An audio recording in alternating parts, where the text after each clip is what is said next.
आप सभी को सादर आमंत्रित करते हुए आज इस वीडियो में चर्चा करेंगे बहुत ही रोचक भगवान शिव ने क्यों गंगा को बांधा था अपनी जटाओं में। जानिए एक बेहद रहस्यमय पौराणिक कथा। सब कुछ जानेंगे विस्तार से। उससे पहले आप सभी से निवेदन है कि अगर आपको वीडियो पसंद आए तो चैनल को सब्सक्राइब जरूर करना। गंगा, जाह्नवी और भागीरथी कहलाने वाली गंगा नदी भारत की सबसे महत्वपूर्ण नदियों में से एक है। यह मात्र एक जल स्रोत नहीं है, बल्कि भारतीय मान्यताओं में यह नदी पूजनीय है, जिसे गंगा माँ अथवा गंगा देवी के नाम से सम्मानित किया जाता है। एक पौराणिक कथा के अनुसार गंगा पृथ्वी पर आने से पहले सुरलोक में रहती थी। तो क्या कारण था जो ये पवित्र नदी धरती पर आए? इसे यहाँ कौन लाया? गंगा नदी के पृथ्वी लोक में आने के पीछे कई सारी लोक कथाएं प्रचलित हैं, लेकिन इस सबसे अहम एवं रोचक कथा है पुराणों में। एक पौराणिक कथा के अनुसार अति प्राचीन समय में पर्वतराज हिमालय और सुमेरु पर्वत की पुत्री मैना की अत्यंत रूपवती एवं सर्वगुण संपन्न दो कन्याएं थीं। दो कन्याओं में से बड़ी थी गंगा तथा छोटी पुत्री का नाम था उमा। कहते हैं बड़ी पुत्री गंगा अत्यंत प्रभावशाली और असाधारण दैवीय गुणों से संपन्न थी, लेकिन साथ ही वह किसी बंधन को स्वीकार न करने के लिए भी जानी जाती थी। हर कार्य में अपनी मनमानी करना उसकी आदत थी। हिमालय से बेहद ऊंचाई पर सुरलोक में रहने वाले देवताओं की दृष्टि गंगा पर पड़ी। उन्होंने उसकी असाधारण प्रतिभा को सृष्टि के कल्याण के लिए चुना और उसे अपने साथ स्वर्गलोक ले गए। अब पर्वतराज के पास एक ही कन्या शेष थी, उमा। उमा ने भगवान शिव की तपस्या की और तप पूर्ण होने पर भगवान शंकर को ही वर के रूप में मांग लिया। इस तरह से दोनों का विवाह संपन्न हुआ। शिव और उमा के विवाह के वर्षों बाद भी दोनों को संतान प्राप्ति ना हुई। एक दिन भगवान शिव के मन में संतान उत्पन्न करने का विचार आया। जब उनके इस विचार की सूचना सृष्टि के रचनाकार ब्रह्मा जी तक पहुंची तो उनके सहित सभी देवता चिंता में पड़ गए। उन्हें ये समझ नहीं आ रहा था कि महादेव जैसे अत्यंत तेजस्वी देव के संतान के तेज को कौन संभाल सकेगा। इसका जवाब उन्हें स्वयं भगवान शंकर के अलावा कोई नहीं दे सकता था। तो सभी अपनी पुकार लेकर उनके पास पहुंच गए। उनके कहने पर अग्नि ने ये भार ग्रहण किया और परिणाम स्वरूप अग्नि के समान महान तेजस्वी स्वामी कार्तिकेय का जन्म हुआ। देवताओं के इस षड्यंत्र से उमा के संतान होने में बाधा पड़ी तो उन्होंने क्रुद्ध होकर देवताओं को शाप दे दिया कि भविष्य में वे कभी पिता नहीं बन सकेंगे।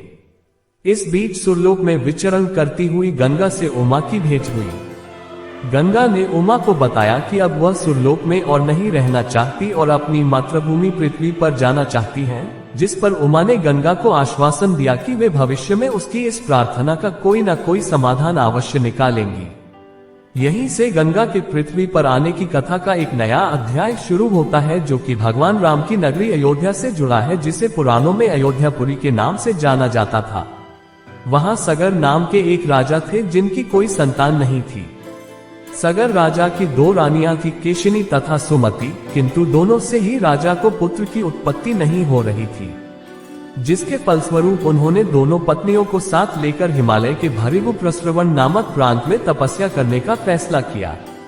एक लंबी तपस्या के बाद महर्षि भृगु राजा और उनकी पत्नियों से प्रसन्न हुए और वरदान देने के लिए प्रकट हुए। उन्होंने कहा, हे राजन, तुम्हारी तपस्या से मैं अत्यंत प्रसन्न हूँ और तुम्हारी दोनों पत्नियों को पुत्र का वरदान देता हूँ। लेकिन दोनों में से एक पत्नी को केवल एक पुत्र की प्राप्ति होगी, जो वंश को आगे बढ़ाने में सहायक साबित होगा, तथा दूसरी पत्नी को 60,000 पुत्रों का वर हासिल होगा। अब तुम यह फैसला कर लो कि किसे कौन सा वरदान चाहिए। इस पर राजा की पहली पत्नी केशिनी ने वंश को बढ़ाने वाले एक पुत्र की कामना की और रानी सुमति ने 60,000 बलवान पुत्रों की। उचित समय पर रानी केशिनी ने असमंजस नामक पुत्र को जन्म दिया। दूसरी ओर रानी सुमति के गर्भ से एक तूंबा निकला, जिसे फोड़ने पर कई सारे छोटे छोटे पुत्र निकले, जिनकी संख्या 60,000 थी। उन सब का पालन पोषण घी के घरों में रखकर किया गया। समय बीतने पर सभी पुत्र बड़े हो गए। महाराज सगर का ज्येष्ठ एवं वंश को आगे बढ़ाने वाला पुत्र असमंजस बड़ा दुराचारी था। उसके कहर से सारी प्रजा परेशान थी, इसीलिए परिणाम स्वरूप राजा ने उसे नगर से बाहर कर दिया। कुछ समय बाद असमंजस के यहाँ अंशुमान नाम का एक पुत्र हुआ। वह अपने पिता से बिल्कुल विपरीत स्वभाव का था। अंशुमान अत्यंत सदाचारी, पराक्रमी एवं लोगों की सहायता करने वाला था। एक दिन राजा सगर ने महान अश्वमेध यज्ञ करवाने का फैसला किया, जिसके लिए उन्होंने हिमालय एवं विंध्याचल के बीच की हरी भरी भूमि को चुना और वहां एक विशाल यज्ञ मंडप का निर्माण करवाया। इसके बाद अश्वमेध यज्ञ के लिए श्यामकर्ण घोड़ा छोड़कर उसकी रक्षा के लिए पराक्रमी अंशुमान को सेना के साथ उसके पीछे पीछे भेज दिया। राजा सगर का अश्वमेध यज्ञ सफलतापूर्वक बढ़ रहा था, जिसे देख इंद्रदेव काफी भयभीत हो गए। तभी उन्होंने एक राक्षस का रूप धारण किया और हिमालय पर पहुंचकर राजा सगर के उस घोड़े को चुरा लिया। घोड़े की चोरी की सूचना पाते ही राजा सगर के होश उड़ गए। उन्होंने शीघ्र ही अपने 60,000 पुत्रों को आदेश दिया कि घोड़ा चुराने वाले को किसी भी अवस्था, जीवित या मृत में पकड़कर लेकर आओ। आदेश सुनते ही सभी पुत्र खोजबीन में लग गए। जब पूरी पृथ्वी खोजने पर भी घोड़ा नहीं मिला तो उन्होंने पृथ्वी को खोदना शुरू कर दिया, ये सोचकर कि शायद पाताल लोक में उन्हें घोड़ा मिल जाए। अब पाताल में घोड़े को खोजते खोजते वे सनातन वसुदेव कपिल के आश्रम में पहुंच गए। वहां उन्होंने देखा कि कपिल मुनि आंखें बंद किए बैठे हैं और ठीक उनके पास यज्ञ का वह घोड़ा बंधा हुआ है जिसे वह लंबे समय से खोज रहे थे। इस पर सभी मंदबुद्धि पुत्र क्रोध में कपिल मुनि को घोड़े का चोर समझकर उन्हें अपशब्द कहने लगे। उनके इस कुकृत्यों से कपिल मुनि की समाधि भंग हो गई। आंखें खुलती ही उन्होंने क्रोध में सभी राजकुमारों को अपने तेज से भस्म कर दिया। लेकिन इसकी सूचना राजा सगर को नहीं थी। जब लंबा समय बीत गया तो राजा फिर से चिंतित हो गए। अब उन्होंने अपने तेजस्वी पौत्र अंशुमान को अपने पुत्रों तथा घोड़े का पता लगाने के लिए आदेश दिया। आज्ञा का पालन करते हुए अंशुमान उस रास्ते पर निकल पड़ा जो रास्ता उसके चाचाओं ने बनाया था। मार्ग में उसे जो भी पूजनीय ऋषि मुनि मिलते वह उनका सम्मान पूर्वक आदर सत्कार करता। खोजते खोजते वह कपिल आश्रम में जा पहुंचा। वहां का दृश्य देख वह बेहद आश्चर्यचकित हुआ। उसने देखा कि भूमि पर उसके 60,000 चाचाओं के भस्म हुए शरीरों की राख पड़ी थी और पास ही यज्ञ का घोड़ा चल रहा था। ये देख वह निराश हो गया।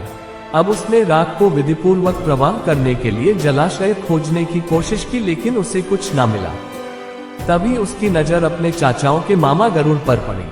उसने गरुड़ से सहायता मांगी तो उन्होंने उसे बताया कि किस प्रकार से कपिल मुनि द्वारा उसके चाचाओं को भस्म किया गया।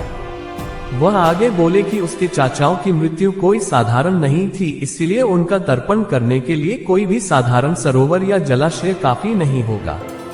इसके लिए तो केवल हिमालय की ज्येष्ठ पुत्री गंगा के जल से ही तर्पण करना सही माना जाएगा। गरुड़ द्वारा राय मिलने पर अंशुमान घोड़े को लेकर वापस अयोध्या पहुंचा और राजा सगर को सारा वाकया बताया।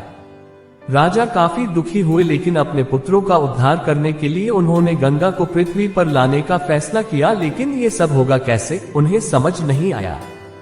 कुछ समय पश्चात महाराज सगर का देहांत हो गया, जिसके बाद अंशुमान को राजगद्दी पर बैठाया गया।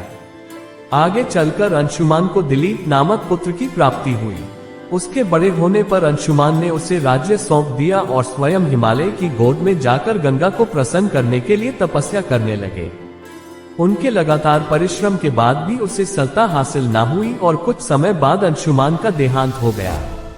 अंशुमान की तरह ही उसके पुत्र दिलीप ने भी राज्य अपने पुत्र भागीरथ को सौंपकर गंगा को पृथ्वी पर लाने के लिए तपस्या शुरू कर दी, लेकिन उन्हें भी कोई फल हासिल न हुआ।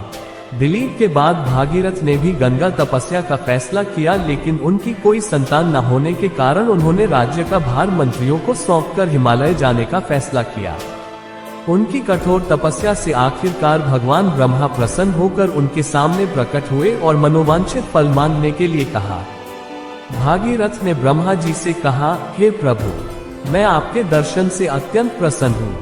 कृपया आप मुझे सगर के पुत्रों का उद्धार करने के लिए गंगा का जल प्रदान कर दीजिए तथा साथ ही मुझे एक संतान भी दे ताकि इक्ष्वाकु वंश नष्ट न हो जाए। भागीरथ की प्रार्थना सुन ब्रह्मा जी मुस्कुराए और बोले, हे वत्स, मेरे आशीर्वाद से जल्द ही तुम्हारे यहाँ एक पुत्र होगा, किंतु तुम्हारी पहली मांग गंगा का जल देना, यह मेरे लिए कठिन कार्य है, क्योंकि जब गंगा जी वेग के साथ पृथ्वी पर अवतरित होंगी तो उनके वेग को पृथ्वी संभाल नहीं सकेगी। ब्रह्मा जी आगे बोले, यदि गंगा के वेग को संभालने की किसी में क्षमता है तो वह है केवल महादेव जी। इसीलिए तुम्हें पहले भगवान शिव को प्रसन्न करना होगा। ये बोल ब्रह्मा जी वापस ब्रह्मलोक की ओर प्रस्थान कर गए। उनके जाते ही अगले 1 वर्ष तक भागीरथ ने पैर के अंगूठे के सहारे खड़े होकर महादेव जी की तपस्या की। इस दौरान उन्होंने वायु के अलावा अन्य किसी भी चीज का ग्रहण नहीं किया। उनकी इस कठोर तपस्या से प्रसन्न होकर महादेव जी ने उन्हें दर्शन दिए और बोले, हे परम भक्त, तुम्हारी भक्ति से मैं बेहद प्रसन्न हुआ। मैं अवश्य तुम्हारी मनोकामना को पूरा करूंगा, जिसके लिए मैं अपने मस्तक पर गंगा जी को धारण करूंगा। इतना कहकर भगवान शिव वापस अपने लोक चले गए। ये सूचना जब गंगा जी तक पहुंची तो वह चिंतित हो गईं, क्योंकि वह सुरलोक छोड़ कहीं जाना नहीं चाहती थी। उन्होंने योजना बनाई कि वह अपने प्रचंड वेग से शिव जी को बहाकर पाताल लोक ले जाएंगी। परिणाम स्वरूप गंगा जी भयानक वेग से शिव जी के सिर पर अवतरित हुई, लेकिन शिव जी गंगा की मंशा को समझ चुके थे। गंगा को अपने साथ बांधे रखने के लिए महादेव जी ने गंगा धाराओं को अपनी जटाओं में धीरे धीरे बांधना शुरू कर दिया। अब गंगा जी इन जटाओं से बाहर निकलने में असमर्थ थी। गंगा जी को इस प्रकार शिव जी की जटाओं में विलीन होते देख भागीरथ ने फिर शंकर जी की तपस्या की।